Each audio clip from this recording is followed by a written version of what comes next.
All right, so I watched the first 30 seconds of, maybe it was 20 seconds, of Jeff's Sunday school last week because I wasn't here.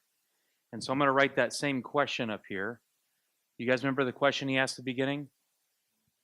Test. Can you trust your, it's a little bit more specific, thinking? And specifically in three different categories about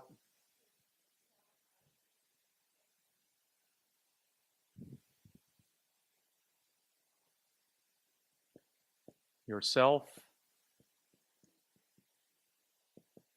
others, and God.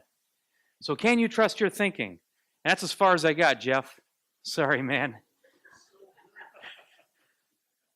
Hey, at the very least, it counts as another view, right? Where you get the, all right.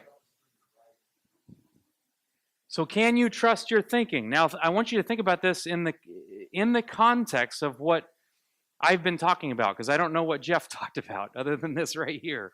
All right, can you trust your thinking in the context of the old self and the new self? The old self being the pre-saved, unsaved Don Brewer.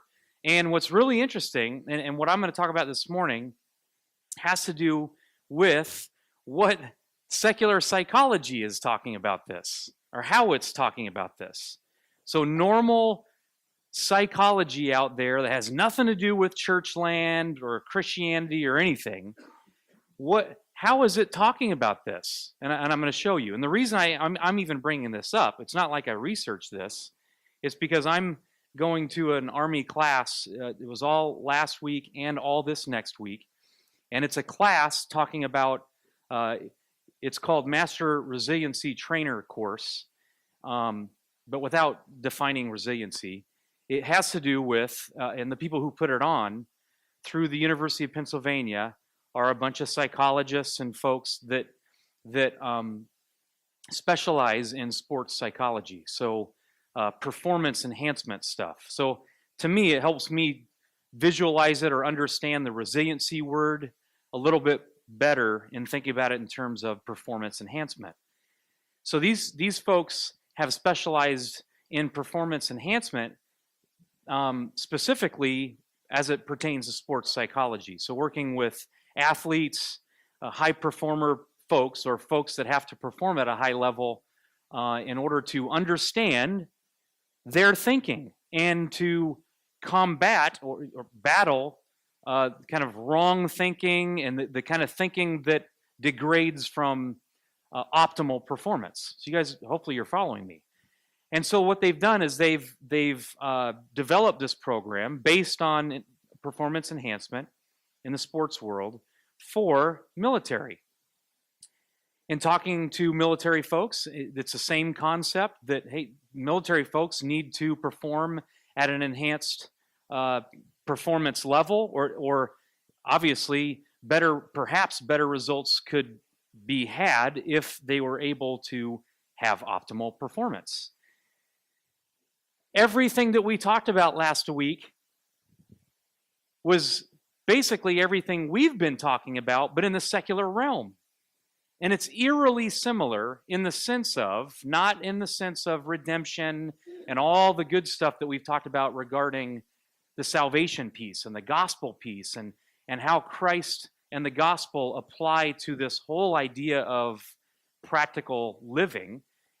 It's eerily similar in how psychology explains the human existence piece and the problems that people have with themselves and their thinking. So I want to show you this just real quick and one of the modules that we went through last week in talking about human existence and really it highlights this idea of, can you trust your thinking?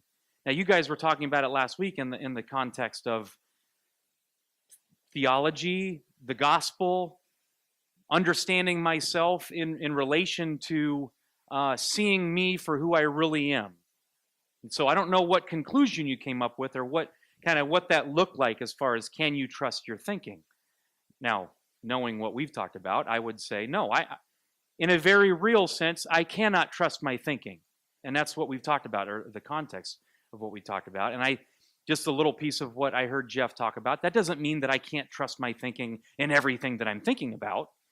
Doesn't mean that I need to second guess every decision that I make or every thought that I have. That's not what that means.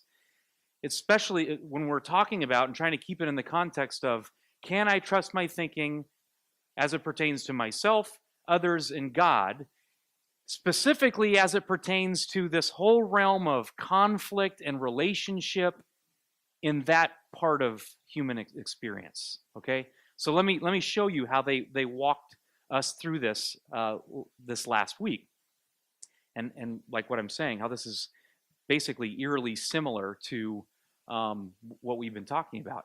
And I don't know if we'll finish this. Hopefully this triggers some thoughts and ideas from you guys and questions that you can ask me. But Ronnie and I had an epiphany that I haven't necessarily followed to its conclusion yet, but it has to do with this comparison. This is great when we're talking about secular psychology, using the evolutionary language that is used in that realm. Hopefully this becomes clear on the back end as far as action or activity, because that's what we've been talking about in the human, in the spiritual world, in the Christian world, is what is my action? What can I be expected to understand as far as what do I do now? Okay, in light of what I know. So I'm gonna put this evolutionary, that all this stuff is really based on, this fight or flight mentality. Is there a different color? Oh, here we go. Fight or flight mentality. You guys, anybody want to explain that real quick? Your understanding of that while I'm writing that in red? What is that?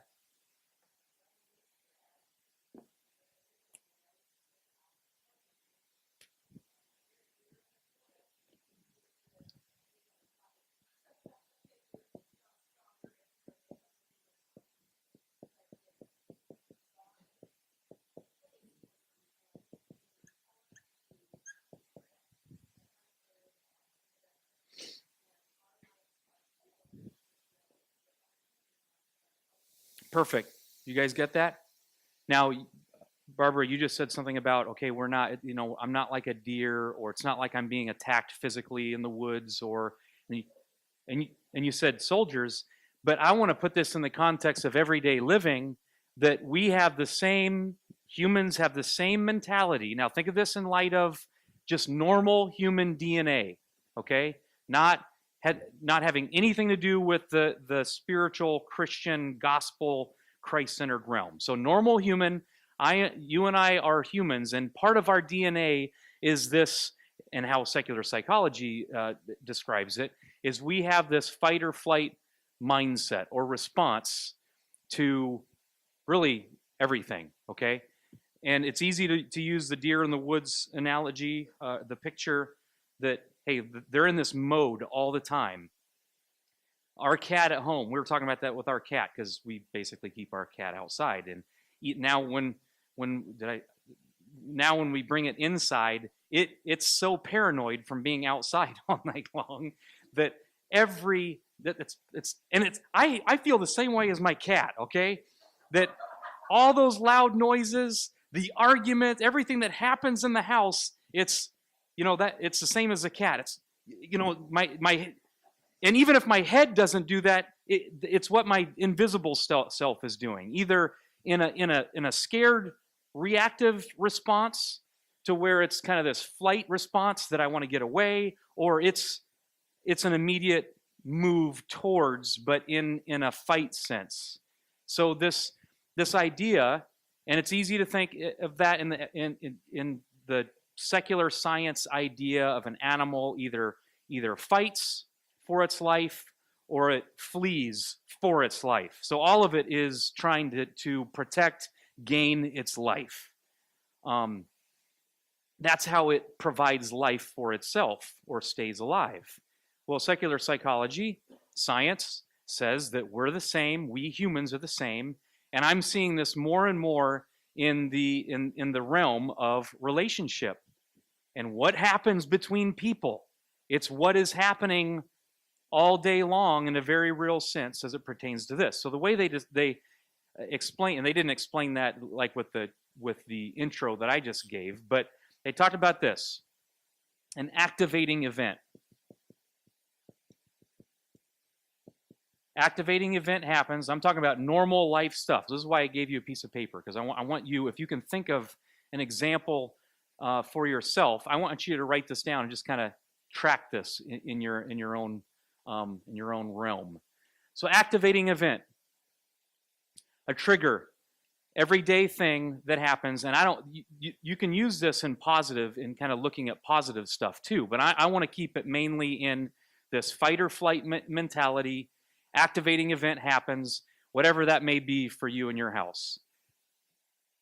Your loved one, doesn't put the toilet seat down. I mean, it can be that simple. I'm not talking about some like crazy, you have some bad dream at night, or I'm not talking about necessarily gigantic things. I'm just talking about regular, everyday things that I hope all of you may have something vivid in your mind that happened last night or happened this morning, or that you can think of that's an activating event that triggers heat of the moment thoughts. I'll do that in red. I didn't ask for any questions. Then I can't help you.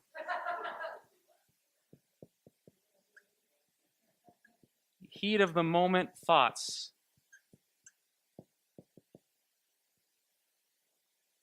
All right, so activating event, heat of the moment thoughts. So these are your initial, not even really thinking about, and you're not processing this. It's just immediate thoughts that you have. Okay? Life is a compilation of all of these. Okay, David? So no, you need to think a little bit more specific. So try to think of things that contribute to your life that I don't think I necessarily came up with an example. Of course, they give an example. There you go, easy one. That's a constant example for me that I feel like I've gotten better. I have improvement in my life. Yeah, driving down the road. Okay, either some regular Washingtonian planting themselves in the passing lane at 56 miles per hour, or somebody cutting me off or doing something that I feel. So there's the activating event and my heat of the moment thoughts. So, and what we did in this exercise is they actually had us list just the facts of the activating event. Person cut me off. So if I put jerk cut me off on the road, that's not the facts. I'm assuming that he's a jerk. I'm making that interpretation. So just the facts. Person cuts me off. Has New England license plate. Loves the Patriots. Those are the facts. I'm not interpreting anything. He is a jerk.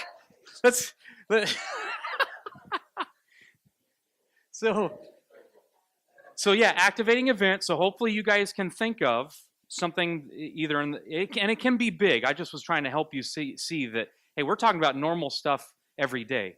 Person cuts me off. What are my heat of the moment thoughts? And we can go through some of those. What are some of those? And I'll try to be clean, I guess. What's that? Yeah, what'd you say? Oh, that's clean. Good. Why I...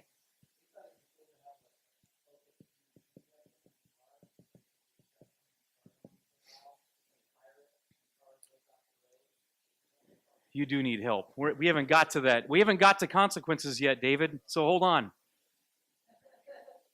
So, but that could be a good example. You're already thinking of things to do to somebody. Well, that's what you just said. Why I oughta.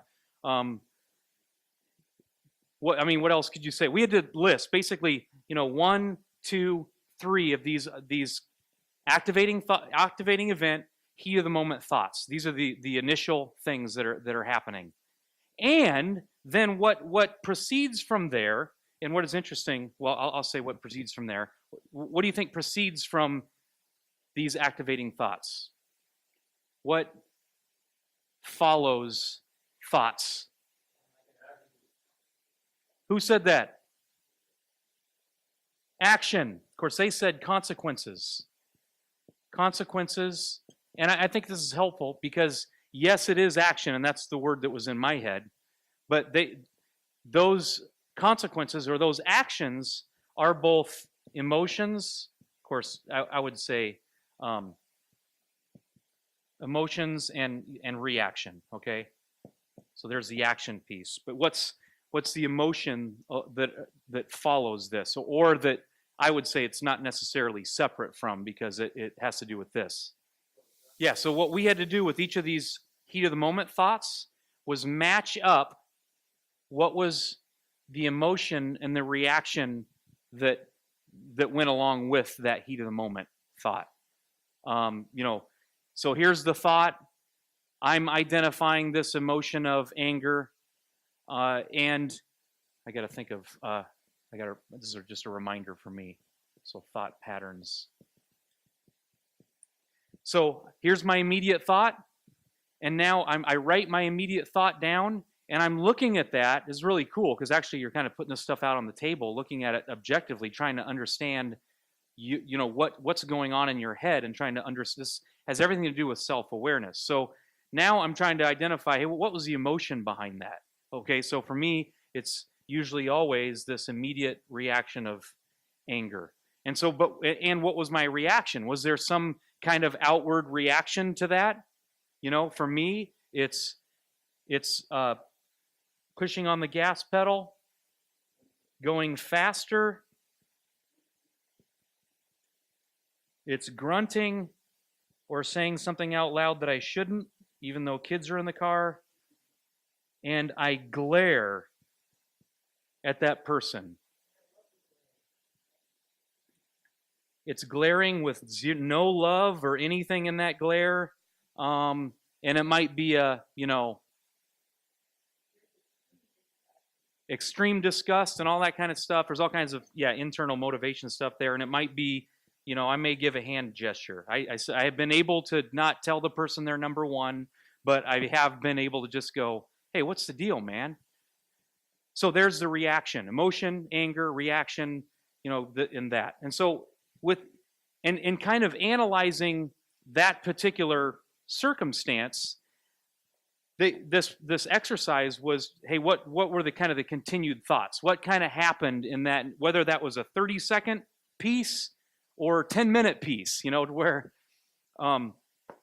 maybe that's where, hey, they then told me that I was number one, which then the heat of the moment thought was even more. Now this thing's getting escalated to where maybe something bad happened, to where this escalation piece. So that's just where it's different for you in every situation. Could be just all in your head. Who knows? But the point that I'm making is this idea of activating event, heat of the moment thoughts. You list them out, and then these consequences of emotion, and everything else. And part of that was identifying the different thought patterns, which is different for each one of you. Every one of you have different flavors. My easy negative emotion, sinful emotion is anger. That's one of my default things. For you, it might be something very different. Everybody's different in that way. But these thought patterns that they have categorized into different things. Let's see if I can. Yeah. So talking about this is where they match this emotion. So you can look at this emotion and match it with a certain thought pattern. Like anger is this thought pattern of trespass, that I've been wronged, that somebody's done something to me. So I feel like that they talk about, I have lost something that I value or care about, and that is not something necessarily physical. It's all kinds of things. So it talks about these thought patterns and this idea, and this is what the psychologist or PhD in psychology said from up in front. She said, thoughts drive actions and behaviors. Isn't that something? Thoughts drive actions and behaviors. So your thinking, again, tied to this right here, Your thinking is driving your action. I see what you're saying, and I think that an argument could be said that even in a determinist camp, you can say prior to whatever that determination is, a person or thing has the ability, or maybe you don't even use the ability, but is able to, oh, that's still saying has the ability, chooses. They make a decision. A deer makes a decision. A deer makes a split-second decision to go one way or the other, to go, which is going to determine whether or not I'm able to shoot the deer or not, okay? So there's still these little things in life that there's juncture points that you decide, yes, no, I'm going to turn right, I'm going to turn left, that kind of thing. I mean, I don't know if that, yeah, and from this person's perspective, maybe this answers your question. From this person's perspective, she says that can be changed. So even from a secular perspective, thought patterns can change, okay? And what was presented was this idea of neuroplasticity, that in the past, people, scientists, psychologists have thought that the ruts that are established in your thinking or in your brain due to thinking, this kind of thing right here. So this would establish, or when you can identify certain thought patterns and the fact that, because what's interesting here is that I could sit down with you and we talk about something like this that has happened for you. And if I were to sit down, over days and weeks and months, and we continue to track this and think about past times that this has happened as well, you will see that you've established, or there is established, that's supposed to be a rut or a road, okay? And that rut or road has been established as a result of this in your brain. There's all kinds of contributing factors to that, but it's these neurons are moving in your head, and your brain, God has developed us in such a way that basically you act and react almost without thinking. It just happens.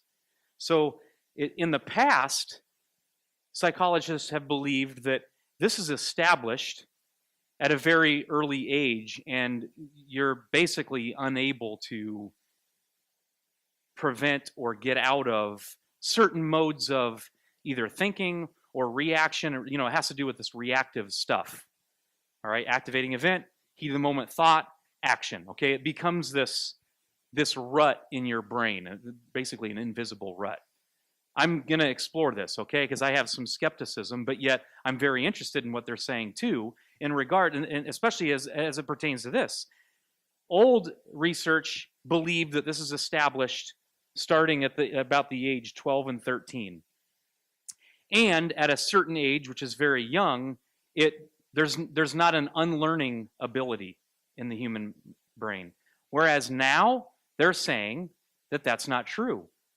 That there is an ability to get out of this rut, and basically, and this is why I say maybe it answers what you're talking about, basically it has to do with changing your thinking. And Ronnie and I were talking about that before. That real helpful thing that your parents do when you're little that says, stop thinking that way. Just change your attitude. Well, why don't you change yours? Right. And obviously there's a determination, there's a judgment that says, hey, there's some thinking that's bad and there's some thinking that's good. But the point with that is, and I guess in what a secular psychologist would say, especially with like the gender stuff, okay, is that that's determined by each individual person, not you. So you're not the one that is able to say, hey, your thinking is bad. It's only the person that gets to decide that. That's where the contradiction, well, then you say that there's certain rules and laws within society that says, obviously you can't take something that's somebody else's. So that's bad action. And you need to change your thinking that's driving whatever action that you're doing. Okay, so there can be a determination made on that because there's clear laws in society that say this is bad and this is good. For now, because everything is changing, yes. Soon I will be able to say, hey, look, I think I should be able to have Christian stuff. No, that's kind of an extreme. But so back to this. All right, try not to get distracted by some of the oh, come on, rabbit trails. Yeah, that's what I was trying to think. External stuff. I want you to think about your stuff, your heart. Don't think about society and some of those things. You have these. And what is extremely interesting to me, and this is how it intersects with what we are talking about regarding Christian, or what is my responsibility now in the Christian walk? What do I now do? Is this idea that possibly you can change your thinking. When I heard this lady talking about this, and we talked about how to do this. Yeah, Dave, go ahead. I'll try to keep it back to this again. Can you trust your thinking? This is what we continued to look at during the week, and this is what blew my mind. Well, one, this idea that you can change your thinking, and there was actually this exercise, which ironically, the exercise had everything to do with what we've talked about as far as self-exposure and self-awareness. That what God is doing to me and you now in this process of relational stuff, relational striving, especially in the midst of the conflict, is He's exposing me for who I am. And what is that exposure primarily?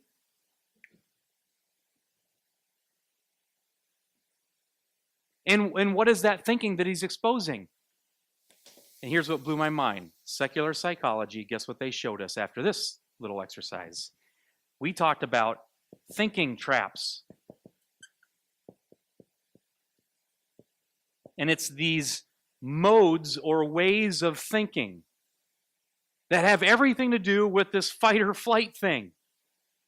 Can you guess what some of these things are? I'm going to read you well, first of all, I'll read you the definition that they give regarding thinking traps. They are overly rigid patterns in thinking that can cause us to miss critical information about a situation or individual. Back to this. Can you trust your thinking? So now they just showed that in this fight or flight mentality, which we've talked about this in that context of, what did you say, Jeff? I talk about king and kingdom.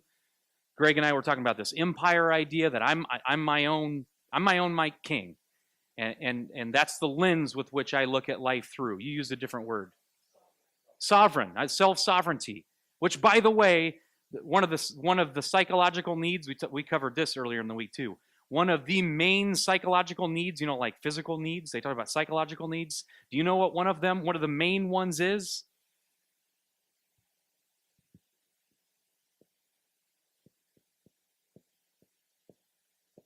Autonomy. So look at how this stuff all match. I mean, secular psychology is noticing this about people. This is what we need: autonomy, sovereignty.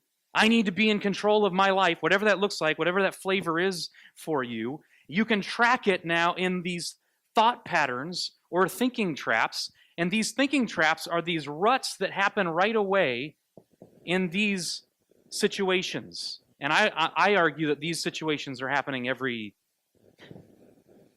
15 seconds, every minute, every hour. There can be moments of peace, but then this can be somebody saying something in a certain way. It could be a noise. It can be somebody clipping their nails in church service. I can give you all kinds of.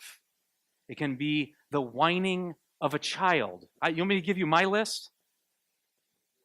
That's just intro to intro. I'm just reaching for the zipper to pull the zipper down. So thinking traps are overly rigid patterns in thinking that cause us to miss critical information. And the valuable piece of talking about missing critical information is because we use these thinking traps. We are in these thinking traps, and those thinking traps do what? They drive action without what? Information. Without truthful information, which is interesting because when we had to write out stuff, we had to write out, hey, what's just the facts? Just talk about the truth. And then later on, when we analyze this stuff, We actually had to lay out, hey, what could be the possibilities as far as truthful situation, like the guy cutting me off on the road. Hey, you know what? I'm not going to go there because I want to keep going to this stuff. So look at these thinking traps. Very first one that they talk about is the mother of all thinking traps, because all the rest flow from this one. Jumping to conclusions.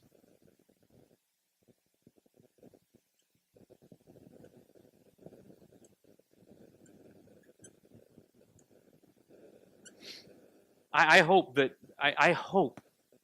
all of you have an example in your head. I really hope that, and well, I shouldn't say that. Yeah, I hope that you have an example in your head. Because I mean, especially with the kids that I have at the age that I have, I see how I do this all the time. I assume, well, okay, so I jump to conclusions. I'll read this because that's later. Believing, this is the definition of jumping to conclusions. Believing one is certain about a situation despite having little or no evidence to support it. I'm glad some people are laughing. I mean, sometime we're going to sit here and we're going to do this exercise so that hopefully you guys can see your own, observe yourself. This is the awesome part about, because you're not in an emotional situation right now in this kind of a context, and you can actually sit down and go, hey, you know what? Yeah. That's exactly the thinking trap. Look at, and you have flavors too. So again, believing one is certain about a situation despite having little to no evidence to support it. What does certain mean?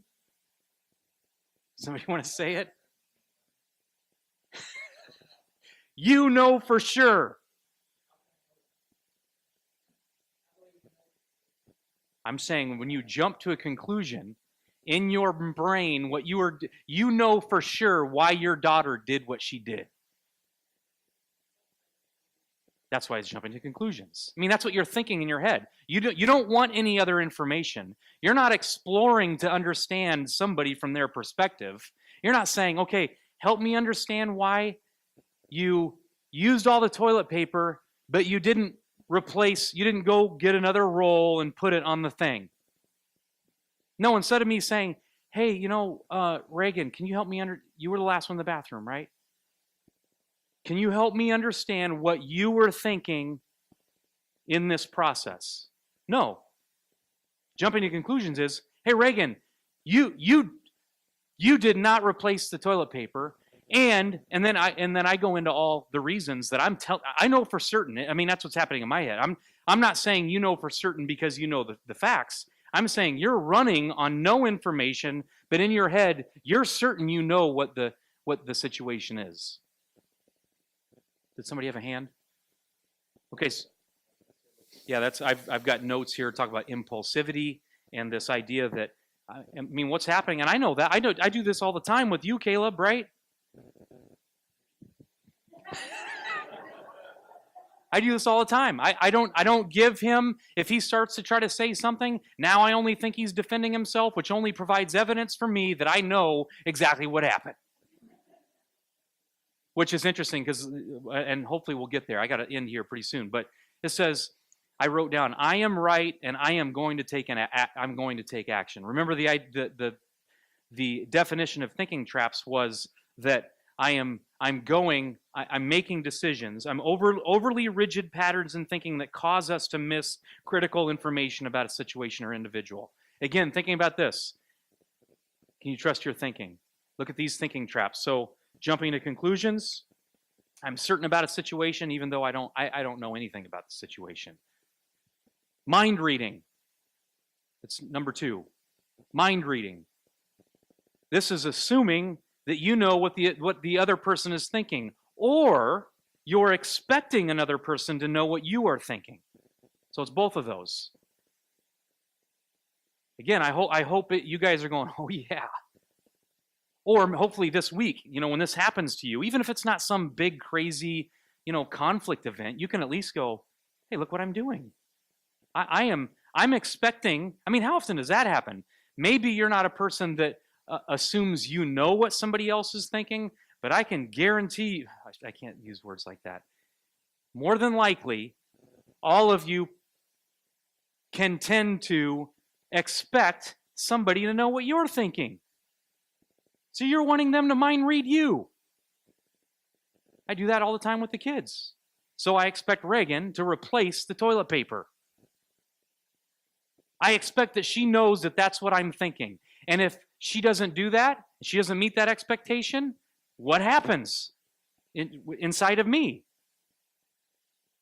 I think that I've been trespassed. She's disrespecting me. She's disobeying.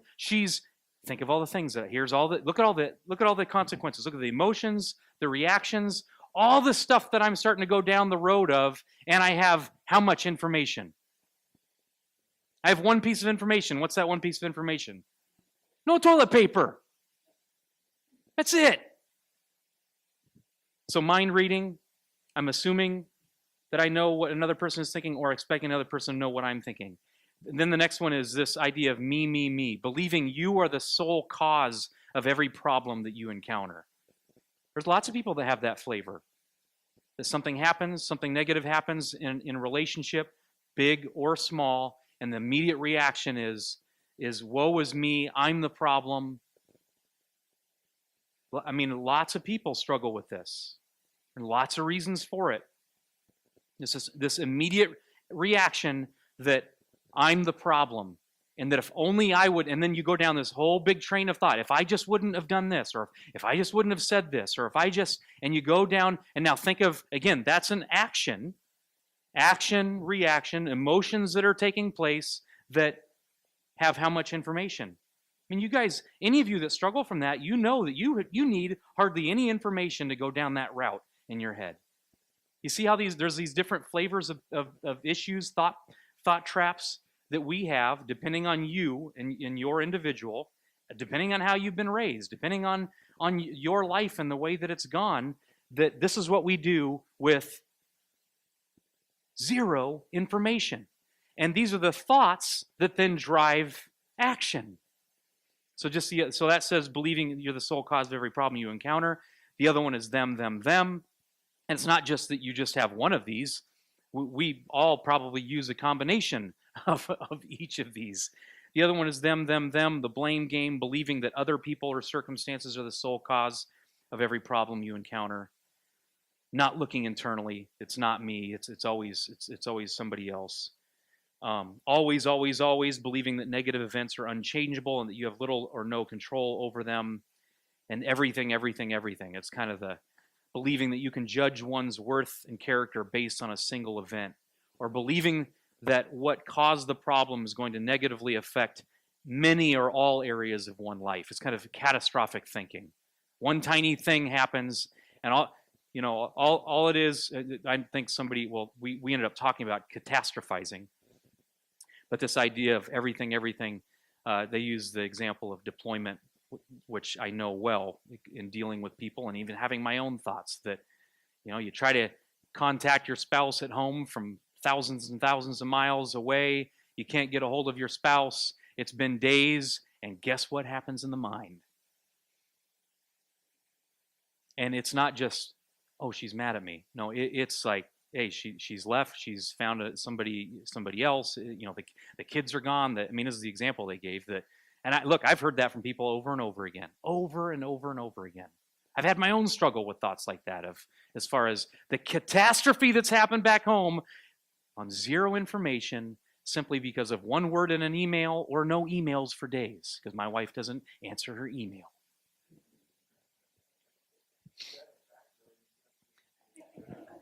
I'll eliminate the word always. My wife doesn't answer her email, sometimes for days on end.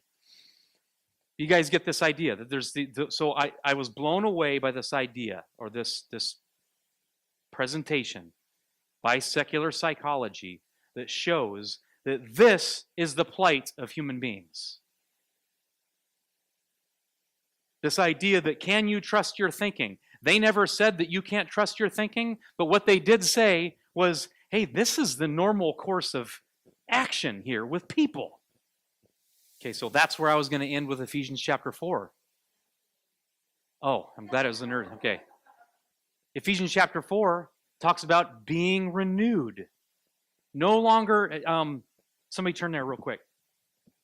Well, I'll just paraphrase it because that's what we talked about 2 weeks ago. It talks about do no longer think like the Gentiles do, like the way that you used to be in the futility of your thinking. That's what Paul says. And what's the futile thinking? Hey, that's kind of a cool play on words. Futile as in F-U-T-I-L-E or F-E-U-D-A-L, futile. The idea of kingdom and autonomy and everything else. Sorry, I was just distracted. In the futility of their thinking, and in Romans it talks about they believe lies. We believe lies. What are the lies? The thinking traps, the things that we just create in our head, the things that we assume, the things that we expect, the things that we automatically jump to the conclusion of. This, and you see it vividly in Job. He was believing lies about himself, about others, and specifically about God. And this is where you get to this idea of thoughts. Thoughts determine action, and that's where I was writing down furiously in my notes, not in an angry way, but in a fast way, that this idea that belief, what drives thoughts? What you believe. It's what you believe about you, others, and God. And this is where the gospel intersects with all of this. And it is the solution to this, because I can either continue in this fight or flight mindset, just like Jeff just said, I can continue in my autonomy or in my sovereignty, in my kingship, and just trying to modify my behavior so that I can just, because this is what secular psychology then went to, is just to try to change your thinking. Now, in a good way, that said it tried to change your thinking from this negative stuff to positive stuff. But from the gospel perspective, what's the solution? Faith in who or in what? That He is sovereign. He's sovereign. He's forgiving me from my act of sovereignty. What were you going to say, Ronnie? Yeah, and this is where Ronnie and I had this epiphany, this idea of, this is the normal way of living. This is the normal way of thinking. You and I still have this DNA. And this idea of activity now in the Christian life is, I no longer have to do this anymore. I don't have that responsibility is off of me. I don't have to be autonomous. I don't have to be sovereign. And now this walking in the light piece is that instead of fighting or fleeing, I can now enter into God's love in freedom. And this is where we can get into this next week as far as this idea of actually, this is tying together what we've talked about for weeks now, is that you and I can now enter into this relationship in which I still have these things, I still have this tendency, but trying to put this out on a table now to understand it better, to be aware of it better, to where now we're trying to practice with each other this different way of living. This different way of living where Paul says, now keep on being renewed inside of your mind. You can have this new way of thinking because God has redeemed you. You're no longer sovereign anymore. I can actually rely on the sovereignty of another who is here to help me, and He has taken these burdens and these chains off of me, and I don't have to live like this anymore. And now I can try to practice, or I can attempt to practice. I can move into, that's where I don't know how to say that yet, to have this kind of a different, how do we explain what we now can do and be a part of that's different from this old man? Instead of fighting or fleeing, I can actually enter into and walk in relationship with another person, with the people around me, knowing that God has done all these things that we've talked about. Suffering isn't just, normally we think of suffering as a bad car wreck or cancer or divorce or, the bad stuff that happens to us in life, but the ultimate suffering is this stuff right here. These thinking traps that I live with all day long as a result of me wanting to be autonomous in my life and sovereign, having that huge burden, all with this DNA of wanting to fight and or flee from everything and all these scary things around me or what, activating events. we got to stop. Sorry. Or we could just move into continuing to talk about this. And no, I'm just joking. Let's pray. Dear Lord God, I thank you for this day. I thank you for your love. Help each of us, God, this week to become more aware of this DNA that we just talked about this morning, about how I fall into or how I operate in a mode of traps of thinking in which I automatically act and react because of my old way of thinking. That's based on the fact that I want to be in control of my life, that I believe I'm sovereign in my life. Lord, help us to just continue to expose that in our lives. And as a result of that exposure, help us to reach out to you in help for your peace, for your comfort, to remove those burdens that we place on our own shoulders, God, so that we can truly believe that you are our Savior and King. I thank you for your love. In Jesus' name I pray. Amen.